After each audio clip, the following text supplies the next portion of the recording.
Calon Wakil Presiden nomor urut 3, Mahfud MD, menyatakan mundur dari posisinya sebagai Menteri Koordinator Bidang Politik, Hukum, dan Keamanan atau Menko Polhukam.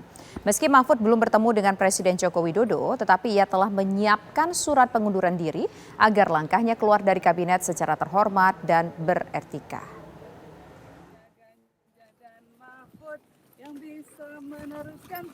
Desas-desus pengunduran diri calon wakil presiden nomor urut 3 Mahfud MD dari jabatannya sebagai Menteri Koordinator Bidang Politik, Hukum, dan Keamanan Menko Polhukam terjawab sudah.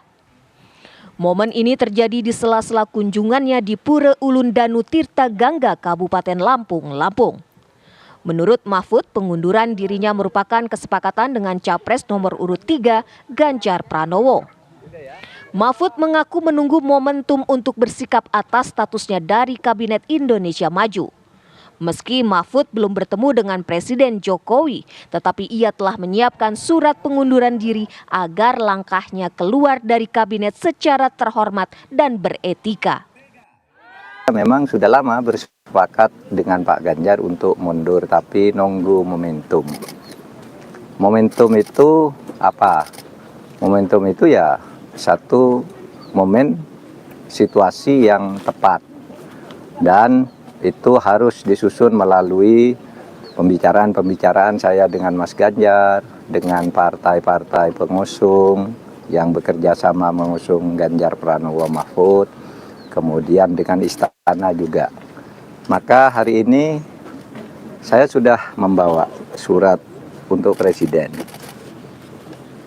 untuk disampaikan ke Presiden langsung tentang masa depan politik saya yang belakangan ini menjadi perbincangan publik.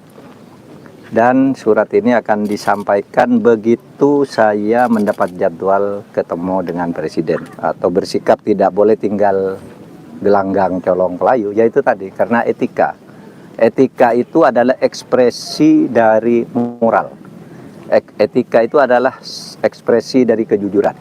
Etika itu ekspresi dari penghayatan keagamaan dan kesantunan budaya. Nah, itulah etika. Makanya saya tidak akan mengatakan apa-apa sebelum saya bertemu kepada Presiden. Saya hanya akan menyampaikan surat singkat saja.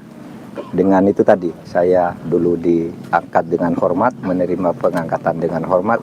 Saya akan pamit dengan penuh kehormatan juga kepada beliau, dan saya akan melaporkan saya sudah selesai. Lalu, bagaimana dengan jajaran tim sukses dalam lingkaran Capres-Cawapres yang masih mengemban jabatan sebagai menteri aktif di kabinet? Akankah mereka mengikuti jejak Mahfud MD yang berani bersikap meski secara formal belum diamini Presiden Jokowi? Tim TV One mengabarkan. Cawapres Mahfud MD akhirnya mengundurkan diri sebagai Menko Polhukam Kabinet Presiden Joko Widodo. Mahfud segera menemui Presiden Jokowi untuk menyampaikan surat pengunduran dirinya. Langkah Mahfud ini bisa memantik suhu politik yang sedang panas menjelang pemilu 2 minggu ke depan. Ya, akankah sikap Mahfud MD ini diikuti oleh menteri-menteri dari PDI Perjuangan? Bagaimana pula dengan posisi Prabowo Subianto yang juga berada di kabinet selaku Menteri Pertahanan? Untuk membahasnya telah bergabung bersama kami Ketua DPP PDI Perjuangan, yaitu ada Pak Nusirwan Sujono, kemudian juru bicara Timnas Anies Baswedan Muhaimin Iskandar, yaitu ada Bang Mardhani Alisera, dan juga ada juru bicara TKN Prabowo Gibran, yaitu ada Pak Bobi Adityo Rizaldi. Selamat sore Bapak-Bapak semua. Selamat sore. Ya, Assalamualaikum. Pertama saya mau ke Pak Nusirwan terlebih dahulu. Kenapa akhirnya Prof Mahfud mengundurkan diri dari kabinet dan tidak menunggu sampai dengan pencoblosan selesai? Ini kan tinggal 14 hari lagi kalau tidak salah menjelang pencoblosan suara. Pak Nusirwan. Kenapa tidak menunggu sampai pencoblosan selesai? Karena sebetulnya proses pemilu itu ya sejak awal dahulu tentu akan menjadi hal yang menentukan pada waktu sejak awal ya. Di situ akan dilihat konsistensi, kredibilitas calon pemimpin.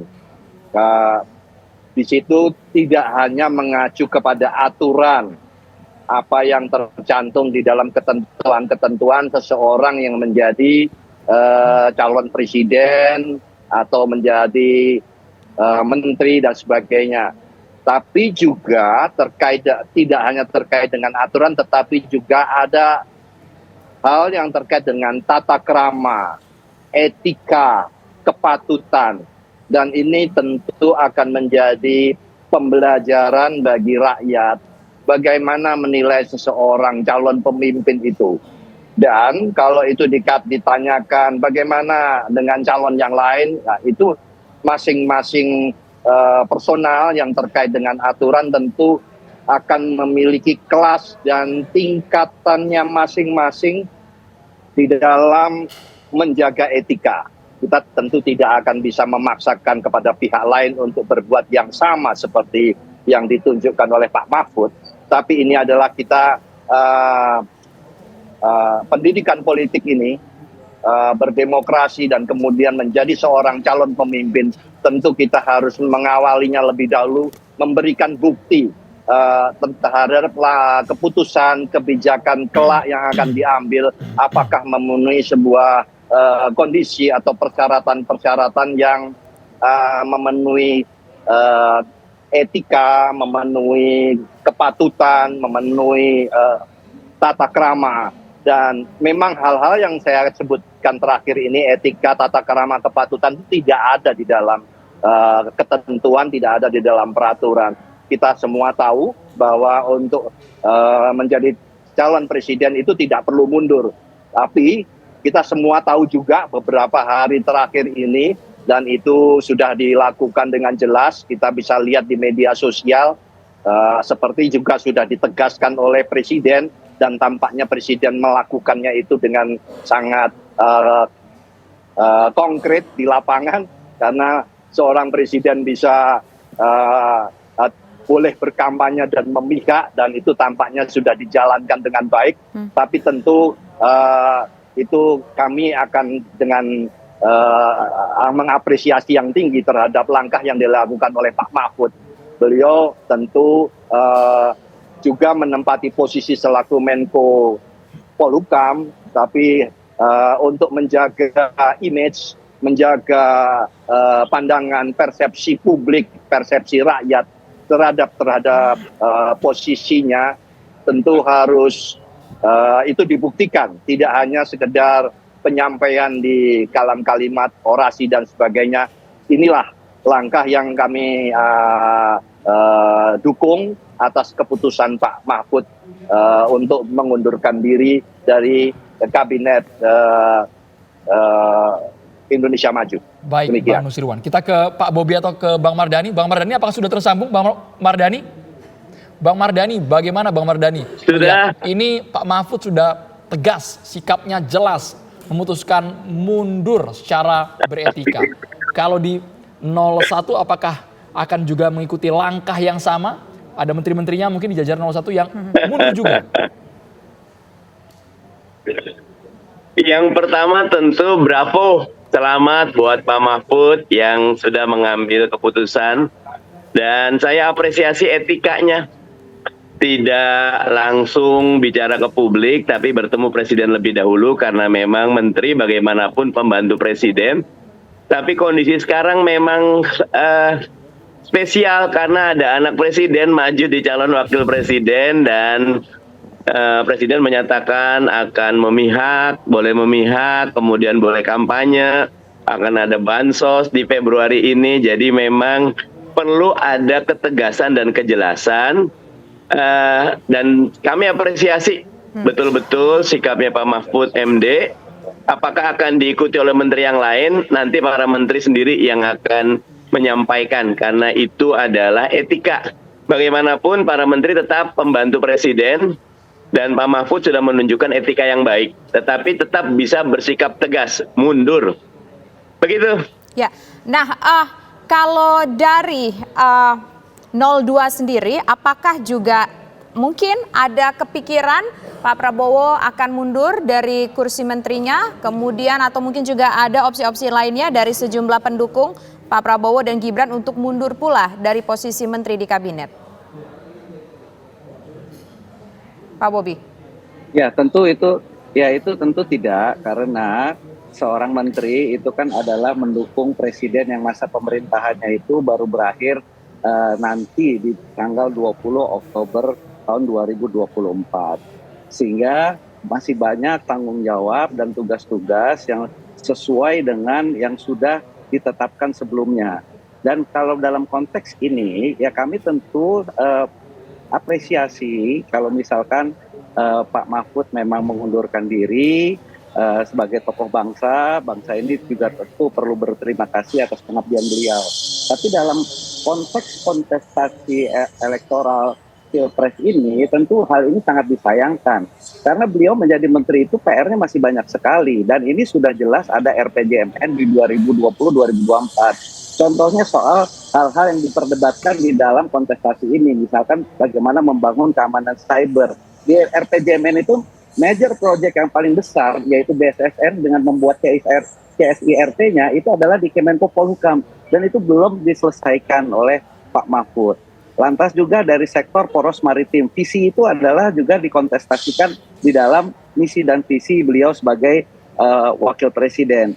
Tetapi penguatan Bakamla yang sudah ada di dalam PP 59 tahun 2023 dan sekarang sedang ada revisi di Undang-Undang Kelautan itu juga belum diselesaikan.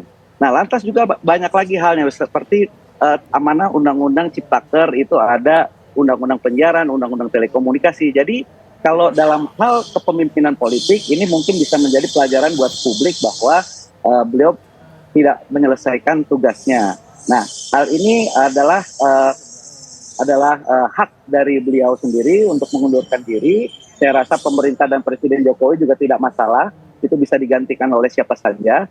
Tetapi dalam konteks leadership dan kepemimpinan ini adalah contoh yang kurang baik menurut saya. Baik Bang Bobi, Bang Nusirwan harus menanggapi ini contoh yang kurang baik karena masih banyak pekerjaan rumah dari Menko Polhukam yang belum tuntas tadi versi 02. Sesaat lagi Bang Nusirwan ditanggapi hanya di Kabar Petang pemirsa.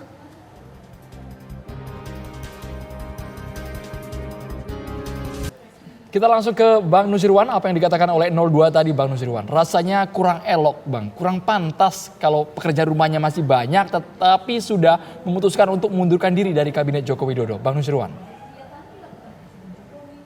Antara tanggung jawab tugas dengan netralitas itu beda-beda tipis Pak. Jadi kalau misalnya tidak nyalon, menteri biasa masih bisa diargumentasi bahwa tidak menjalankan tugas. Itu silahkan. Tapi kalau misalnya dia itu menjadi calon dan menjabat, nggak bisa diargumentasi bahwa itu tidak mempunyai tanggung jawab. Itu yang pertama. Yang kedua, Pak Mahfud itu adalah sebagai menteri koordinator. Ya rendah-rendah begini, saya ini kan orang di institusi lembaga negara juga lama. Menko dengan menteri yang menteri langsung mengeksekusi, contoh kayak calonnya Pak Bobi itu calon presiden itu kan menteri. Itu langsung membawai program. Berbeda dengan menteri koordinator.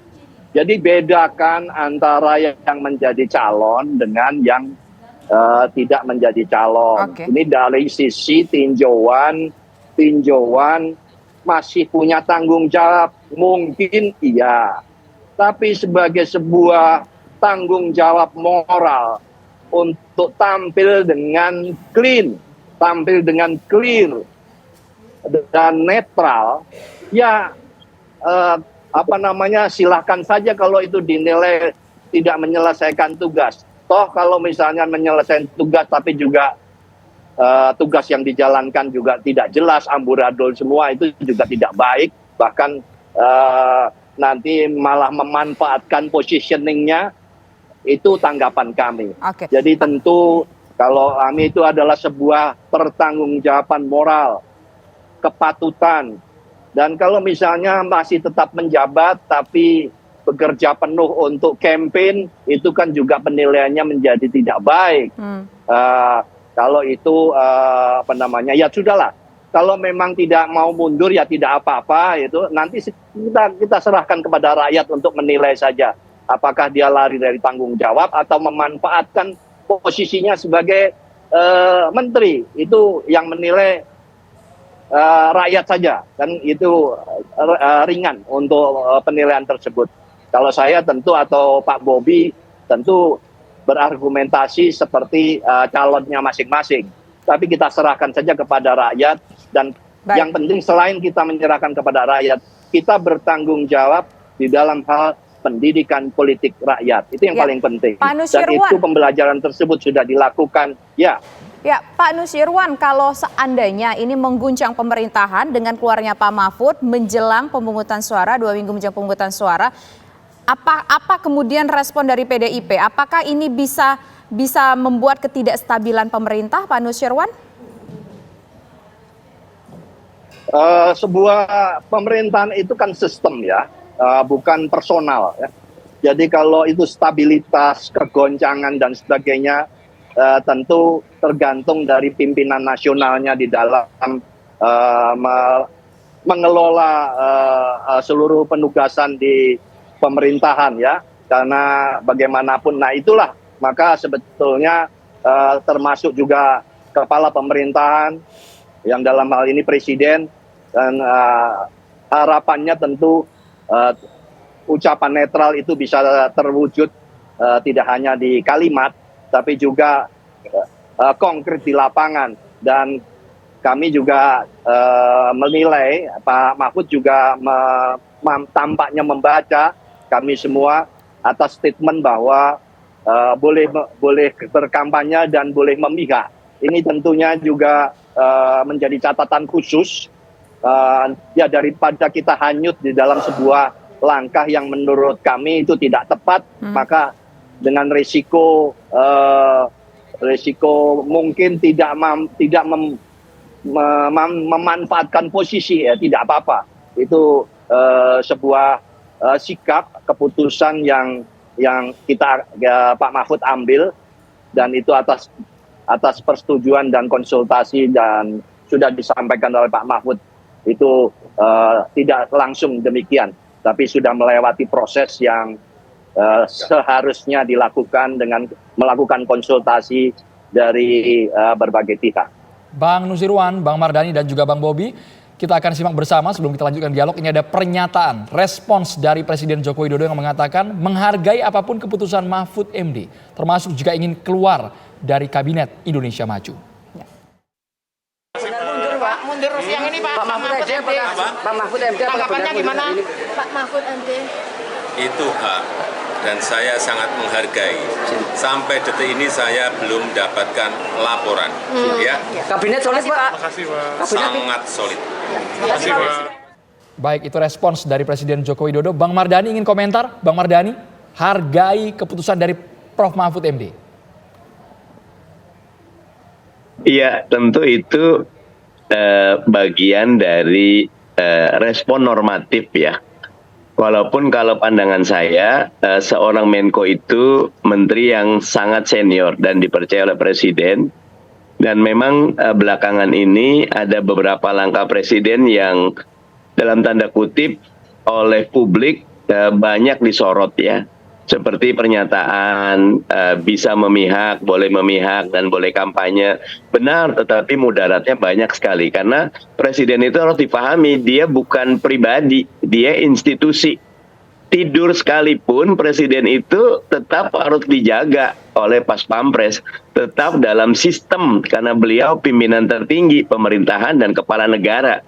Sehingga ketika beliau menyatakan boleh memihak, boleh kampanye, bahkan belakangan ada ngasih beberapa pasal, tetap saja publik melihat mudaratnya jauh lebih banyak. Dan itu tidak memberikan pendidikan politik yang baik. Apalagi ketika anak presiden maju, pertama kali presiden tetap menjabat, belakangan akan ada bansos dan lain-lain, sangat mudah bagi publik untuk melihat bahwa connecting the dot. Dan karena itu sikap mundur Pak Mahfud, mungkin itu sikap pribadi, tapi publik bisa juga melihatnya itu bagian dari koreksi yang agak keras.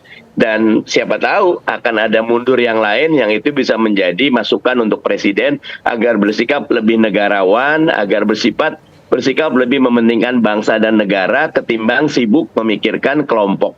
Begitu. Ya, nah sekarang saya ingin ke 02 ke Pak Bobi. Pak Bobi, apa yang misalkan ada salah satu menteri keluar karena maju sebagai calon wakil presiden 2 minggu menjelang pemungutan suara, apakah ini akan berdampak terhadap pemerintahan, akan mengguncangkah pemerintahan dan stabilitas pemerintahan? Pak Bobi, menurut Anda? Kalau menurut pendapat saya itu tidak akan merubah apapun.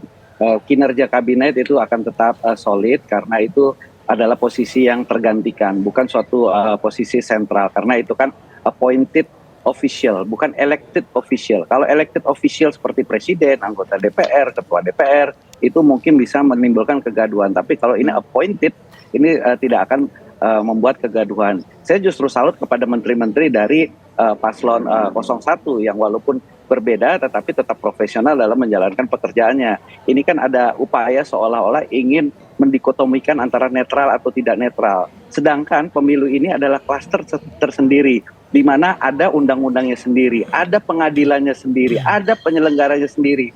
Komisioner KPU itu dipilih oleh DPR juga, yang merupakan perwakilan dari partai-partai. Pengawasnya, Bawaslu juga dipilih berdasarkan dari elemen publik juga. Nah, hal-hal ini yang saya rasa adalah hanya upaya untuk mencoba meningkatkan upaya elektoral yang dari programatiknya itu sudah mulai bingung apakah mendukung ataupun merubah atau abu-abu. Jadi saya rasa dalam konteks kontestasi ini hanyalah gimmick untuk mencoba menaikkan elektoral. Tetapi dalam konteks kerja saya rasa tidak akan mempengaruhi kabinet. Kabinet ini akan tetap solid dan pekerjaan sampai 2024 presiden tanggal 20 Oktober 2024 ini tidak akan bermasalah. Bang Bobi, Bang Mardhani, dan juga Bang Nusirwan, berikut ini kami tampilkan sebenarnya komposisi siapa saja menteri yang masih aktif di Kabinet Indonesia Maju yang juga merupakan bagian dari paslon ketiganya. Di 01 ada Abdul Halim Iskandar selaku Menteri Desa, Pembangunan Daerah Tertinggal, kemudian ada juga Menteri Ketenagakerjaan Ida Fauzia dan juga Siti Nurbaya Bakar, Menteri Lingkungan Hidup dan Kehutanan.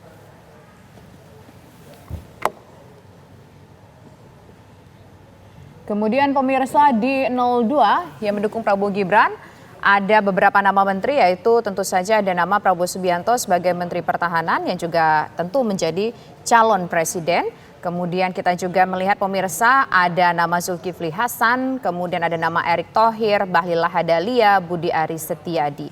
Di mana Zulkifli Hasan ini merupakan Menteri Perdagangan, kemudian Budi Aris Setiadi Menkominfo, Erick Thohir Menteri BUMN, Bahlil Lahadalia sebagai Menteri Investasi atau Kepala BKPM.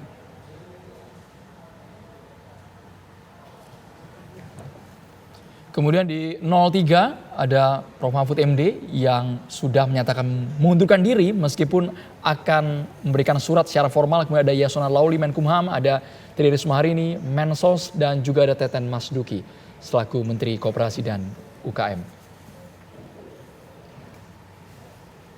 Masih di 03 ada nama Gusti Ayu Bintang Darmawanti selaku Menteri Pemberdayaan Perempuan, kemudian ada Sandiaga Salahuddin Uno yang masih aktif menjadi Menparekraf, serta Suharso Monoarfa, Kepala Bappenas.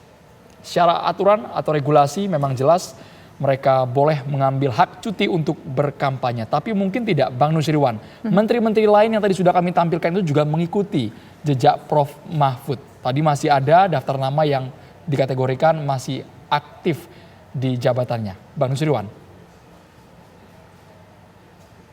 Nah, jadi pertanyaannya apa? Mereka masih aktif, lalu pertanyaannya apa, Bapak? Mungkin tidak mereka juga mengundurkan diri secara massal. Semua menteri dari 03 mundur, fokus untuk kampanye. Ya, jawabannya nanti. Tunggu saatnya melihat dinamika politik. Jadi tentu tidak akan dijawab di acara pada sore hari ini. Ya. Tapi nanti Pak Mardhani nanti ketawanya semakin lebar. Tapi begini, tadi saya menyimak sebuah informasi, ada pernyataan dari Pak Hasto yang mengatakan bahwa salah satu menteri, sebut saja Menteri Sosial, Ibu Tri Risma hari ini yang merasa kurang nyaman dengan kondisi di dalam pemerintahan dengan posisinya sebagai Mensos. Gimana Pak Nusirwan? Apakah salah satunya beliau? Tentu nanti tanya langsung kepada Bu Risma tentang perasaan tersebut. Tapi ada satu acuan. Jadi kalau misalnya ini pura-puranya yang ditanya ke saya, tanya ke Pak Bobi. Dengan cepat Pak Bobi akan mengatakan seluruh menteri tersebut tidak mungkin keluar. Itu saya pastikan. Meskipun belum ada keputusan, saya bisa pastikan tidak akan keluar. Kenapa? Karena presidennya ada di sisi sebelah sana. Jadi kalau perlu, besok kita mundur diganti yang lain. Jadi ini tergantung tinjauan masing-masing. Dan tentu sangat mudah dibaca untuk sampai pada hari ini. Dan tentu dinamika politik akan demikian cepat berkembang. Nantikan saja seri berikutnya hari demi hari sebelum hari pencoblosan. Demikian. Tapi mungkin nggak Bang, ini sebuah strategi dari Prof. Mahfud karena nanti di debat pamungkas meski yang maju adalah Ganjar Pranowo tapi akan lebih leluasa. Pak, ini contoh nih Pak, ini wakil saya saja mundur Pak dari kabinet. Mungkin tidak jadi strategi, jadi senjata paling jitu nanti. Ya kalau kok bolak-balik strategi kok ditanyain gimana ya. Rahasia Pak ya, nama strategi ya. Mana mungkin saya akan rahasia. Ya Pak Nusirwan, atau kalau tidak begini deh. Yang bukan strategi. Ya, bukan strategi nih Pak Nusirwan, tapi kalau tidak begini deh Pak Nusirwan, apakah mungkin jangan-jangan mundurnya Pak Mahfud supaya nanti ketika debat bisa lebih leluasa, bisa lebih plong gitu untuk mengcounter berbagai macam pertanyaan, menjawab berbagai macam pertanyaan dari lawan-lawan debatnya. Apakah mungkin ini ada kaitannya? Enggak juga, kita dari debat pertama hingga terakhir itu masing-masing kan sudah punya kapasitas sendiri-sendiri. Dan kalau debat itu nggak bisa dibohongin. Antara pasangan 1, 2, dan 3 itu tampil dengan kapasitas yang masing-masing dan track record, rekam jejaknya itu masing-masing. Jadi kalau perkara kayak hal-hal seperti ini, maaf nih, jangan sakit hati. Kalau dari pasangan 03 itu sudah komplit. Mas Ganjar sama Pak Mahfud itu mau Pak Mahfud itu mundur, nggak mundur. Kemudian Mas Ganjar juga sekarang sudah full karena sudah selesai di gubernur 2 periode. Itu siap aja karena memang ini adalah pasangan komplit ya. Jadi tidak terpengaruh dengan langkah-langkah, apalagi tadi dikatakan ini kan dalam rangka elektoral. Enggak juga. Elektoral itu kan kaitannya kita bersama rakyat itu bagaimana. Nah ini malah justru pendidikan politik itulah, pembelajaran itulah yang akan dibaca oleh rakyat. Soal itu terkait dengan elektoral yang nanti yang menilai itu kan rakyat, yang nyoblos di TPS itu rakyat. Itu serahkan saja kepada, termasuk diantaranya kalau pembahasan sore hari ini berkaitan dengan kampanye, netral, memihak atau dan sebagainya. Waduh, hari demi hari, jam demi jam itu bisa dengan cepat 5 menit aja sudah ketahuan. Jadi saya juga bingung kalau dikatakan pemerintah nggak ngapa-ngapain kok, sedangkan bermenit-menit setiap waktu bagi ini dan sebagainya di depan itu kan mudah sekali. Ini kan teknologi zaman sekarang ini sudah nggak seperti kayak 15 tahun yang lalu begitu. Jadi janganlah menganggap bahwa rakyat itu tidak paham gitu. Atau katakanlah rakyat itu tidak melihat, jangan terlalu sombong untuk melihat bahwa yang ngertikan kita gitu. Rakyat nggak tahu ya, jangan begitulah, kasihan kalau penilaiannya terlalu jauh gitu ya. Baik Bang Nusirwan. Bang Bobi, Bang Nusirwan memastikan kalau 02 ragu kan bakal menuju ke hari pencoblosan, nggak ada yang mundur satupun tadi. Menurut Bang tadi Nusirwan. saya sudah mutusin kok mewakili Pak Bobi, saya sudah ngomong duluan. Bang Ya udah, kita konfirmasi ke Pak Bobi deh. Betul Bang, tidak ada yang mundur satupun nanti Bang sampai pemilu selesai? Ya saya rasa ya baiknya memang begitu menyelesaikan tugasnya, karena seorang menteri kan itu juga terikat kan? Juga ada tanggung jawab bahwa ada hal-hal yang harus diselesaikan sebelum 20 Oktober 2024. Itu tadi banyak agenda prolegnas, agenda implementasi dari undang-undang dan juga agenda-agenda pengawasan. Itu kan juga masih banyak dari seorang menteri, apalagi menteri yang memiliki portofolio langsung. Itu contohnya seperti Menteri Sosial, menteri-menteri yang lain di bawah koordinator Polhukam misalkan. Oke, baik. Nah, terakhir Jadi saya ingin ke berarti nggak akan ada yang keluar begitu ya? Oke, baik. Terakhir saya mau ke Bang Mardhani Alisera. Bang Mardhani, kalau dari 01 sendiri gimana? Apakah akan seperti 02, nggak ada yang keluar, harus menyelesaikan tugas dulu, atau jangan-jangan di waktu yang sempit menjelang pemilu ini ada yang keluar? Gini, innamal a'malu binniyat ya. Amal itu tergantung niatnya, Cak, ya. Ya, luruskan niat. Harus betul-betul kalau mau keluar dalam rangka menegakkan nilai.